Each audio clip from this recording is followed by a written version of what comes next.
Thanks, everybody. I knew I should have given the short version of my bio. We need to get Commissioner Patrick a Purple Heart for reading through all that. And this is my first time at the commission meeting, and so out of an abundance of curiosity, I jumped online last night and looked at a couple of the videos of prior inspirational speakers, and I kind of know the way it normally goes, so the inspirational speaker stands here and addresses the audience. But I'm a bit of a nonconformist, so we're going to switch things up a little bit today, because the majority of my inspirational comments are directed toward the people who are momentarily at my rear, our commissioners. Now, to be sure, there's something in my comments for everybody, but with my advance apologies for making you stare at my rear while I share my thoughts with the commission. I want to say, guys, as I look at you, I obviously see commissioners, I see elected officials, I see legislators, but what I really see when I look at you are leaders. And that's the lens through which I tend to view everything, in large part because for the past 38 years I've been immersed in a system that focuses on leadership. You know, from the time you first enter the military, you receive leadership training, and then as a junior officer, you're put in charge of a small group of people. You lead them. Then your leadership is critiqued, often harshly. You get additional training, education, and then another opportunity to lead. And it's through this iterative process over the course of almost 4 decades that they turn someone who'd never led anything into someone with some competency as a leader. So I tend to look at everything from a leadership perspective, including organizations. You show me an organization that's got a problem, I'll show you a problem with leadership. And although obviously you guys are all accomplished leaders, all successful leaders, I hope today to share with you a couple thoughts, 2 primary thoughts that I've picked up over time that I think might benefit you in the continuing prosecution of your duties.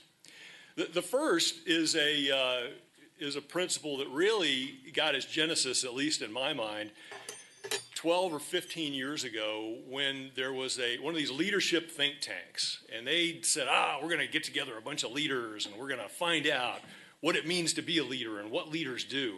And so this think tank brought in to a room about this size, had a large horseshoe-shaped table, captains of industry, CEOs of companies, presidents of academic institutions, high elected officials, leaders in the field of sports and entertainment, and they threw in for good measure a military leader, a military general officer.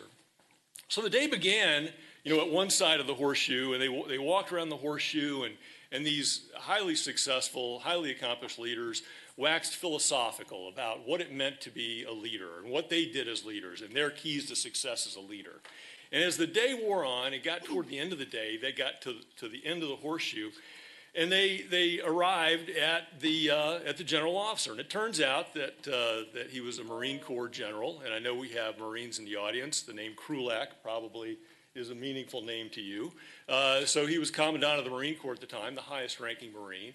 And when they got to General Krulak, they said, General, it's your turn to share with us what leadership means to you.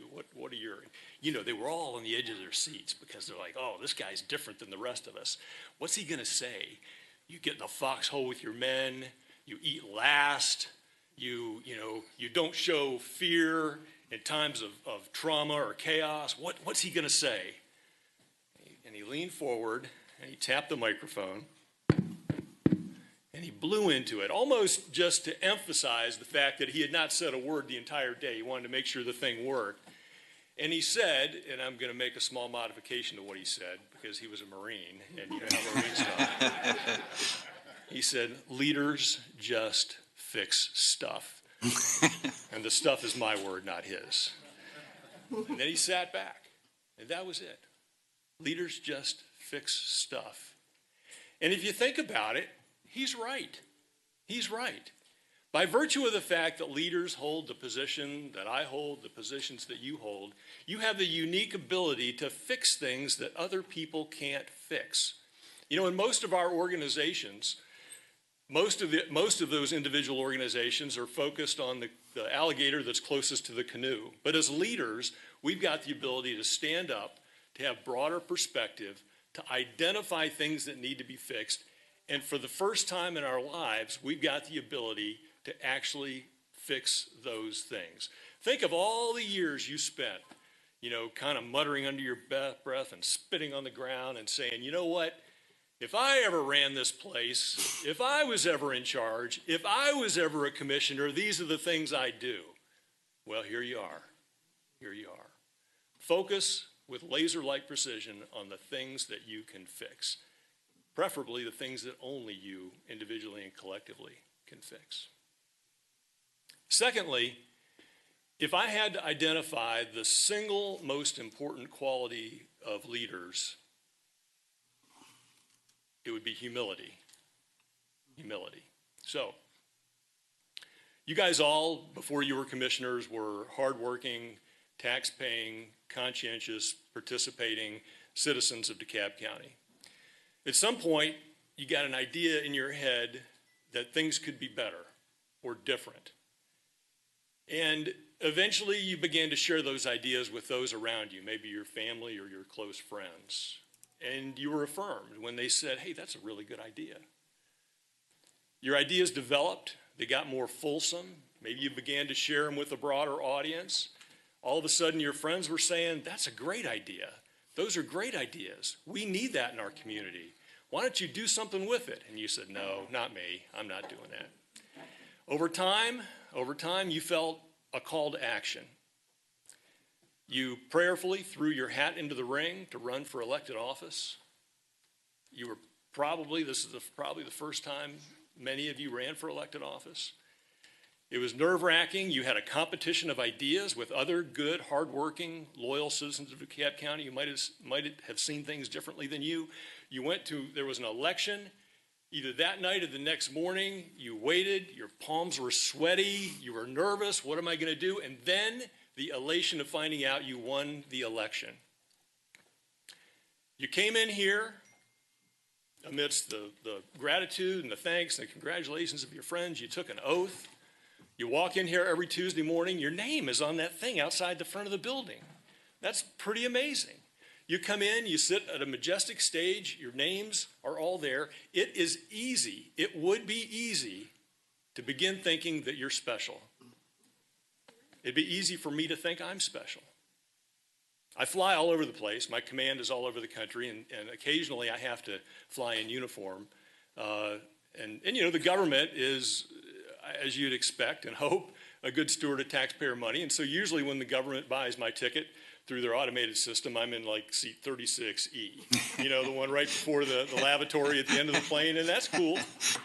But if I'm in uniform, a lot of times the well-meaning Delta agent will say, oh, General, we can do better than that. We've got an empty space in 2A, first class. And I turn that down. I turn that down because I'm not better than the 33 rows of people between 2A and 35B. I'm not better than them. Saturday night, you guys are probably going to have, it's a holiday weekend, you guys are probably going to have family and friends come into town. You may want to go out to one of these really nice eateries in this local area.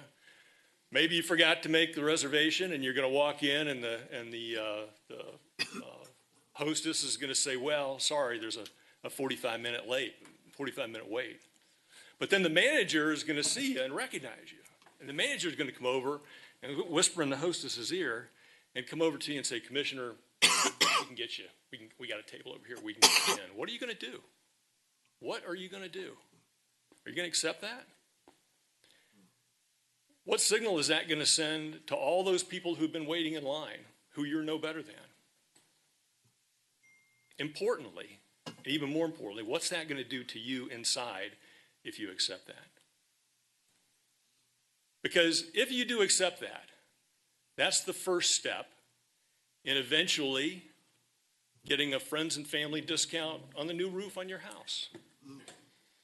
That's the next step in maybe, hey, somebody in the community has a place in the Dominican Republic, you've been working hard, why don't you go just stay there, you don't have to pay for it, just go stay there for a weekend, a week. Take advantage of that. That's a slippery slope. It's a slippery slope inside. And by the way, the friends and family discount on the roof and a couple of days in the Dominican Republic actually happened to a friend of mine who was an elected public servant. He's now in jail. And the tragedy of that, I mean, there are multiple tragedies actually, but the biggest tragedy is not the fact that he's in prison. The biggest tragedy is that all those people who elected him, who believed that he was singularly focused on their best interests, at some point, probably very, very gradually, got off track. He neglected to remain humble. He neglected to remember that he was not better than anyone else. My friends on stage and elsewhere here today, I appreciate the opportunity to be here, and I leave you simply with, do the things that you can do. Just fix stuff and remain humble. And if you do that, I am confident that your continued remarkable service to this great county will continue. I appreciate your time this morning. Thank you. Thank you.